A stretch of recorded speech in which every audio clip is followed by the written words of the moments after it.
L'édito de Djamaldine Benchenouf. Salam alaikum, Zulfillaoun, bonsoir.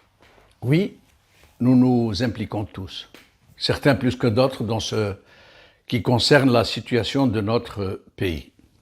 Les uns animés de sentiments sincères et altruistes, parce qu'ils craignent le pire pour leur pays, pour l'avenir de leurs enfants, et qu'ils tentent de le conjurer, ce péril, avec le peu de moyens dont ils disposent, dans un système policier qui traque la moindre velléité de contestation. D'autres s'impliquent aussi, mais à rebours des premiers, parce qu'ils trouvent leur compte dans ce système et qu'ils le défendent en même temps qu'ils défendent leur beefsteak, parce qu'ils sont devenus les alliés naturels de ce système et qu'ils considèrent que quiconque le conteste menace leurs propres privilèges. D'autres encore s'impliquent aussi, de façons et d'autres, parce qu'ils ont été embrigadés dans des dynamiques et d'autres, des idéologies et d'autres, des visions et d'autres, et parfois aussi malheureusement des gens à vendre aux plus offrants, qui n'éprouvent aucun état d'âme à se mettre au service de qui les défraie, n'hésitant pas de passer d'une écurie à l'autre, sans aucun état d'âme.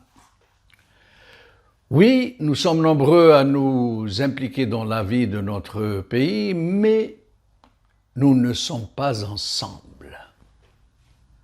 Ça se saurait, sinon.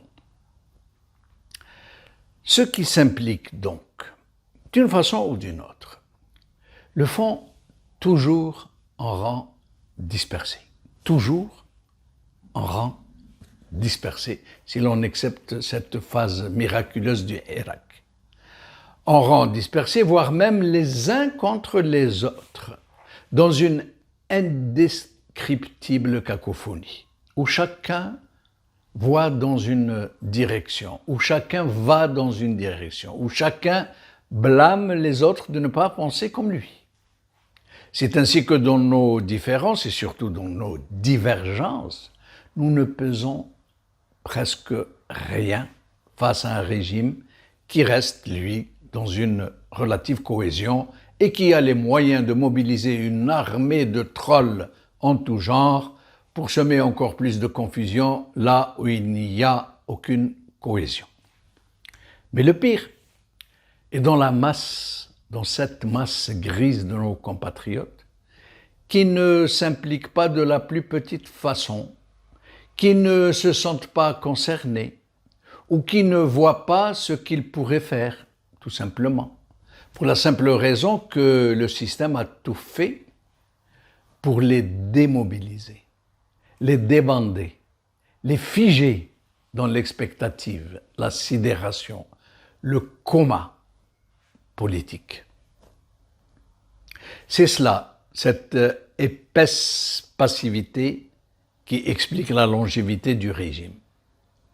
C'est ce que ce pouvoir a réussi de pire, endormir la conscience politique de toute une société, de tout un peuple, le confiner à une attitude vivrière où le seul souci est de survivre, de trouver sa place dans cette jungle qu'est devenue cette société, d'échapper à la stigmatisation des gardes chiourm où quiconque lève la tête est traité de harki, de mercenaires, d'agents du Merzen, de la France, de l'OTAN, d'Israël. C'est cette léthargie généralisée, laborieusement entretenue, qui a fait et qui continue de faire le lit du système. Une situation tellement massive qu'elle ne se remarque même plus, puisqu'elle est généralisée à une échelle quasi générale, j'allais dire. Ce n'est pas pour rien que malgré la gravité de la situation, malgré l'outrance de cette impéritie des pouvoirs publics, Malgré la fraude électorale systémique et systématique, malgré la dégradation hurlante du cadre de vie, malgré la misère, malgré la harga, malgré la dégradation de tous les secteurs de l'État, la dégradation de tous les secteurs de l'État, une incompréhensible léthargie politique continue de sévir dans une société lobotomisée de sa conscience politique, où ne s'expriment que des partis politiques maison, une presse aux ordres, des associations de masse au service du régime, où des potentats locaux font main basse sur la population, où des barons du régime se servent sans même plus se cacher, où le mensonge est érigé en discours politique et où les violons du Titanic veillent à la sieste nationale. Nous en sommes là, malheureusement. Et si vous pensez que j'exagère, alors essayez de vous exprimer sur la situation dans le pays. Essayez. Essayez de dénoncer les abus. Essayez de manifester votre refus de voir votre pays sombrer. Essayez de faire du vrai journalisme ou de vous faire élire sur une liste de représentants du peuple.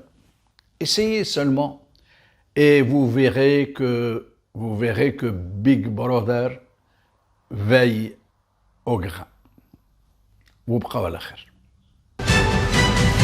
L'édito de Jamel Dine Benchenouf.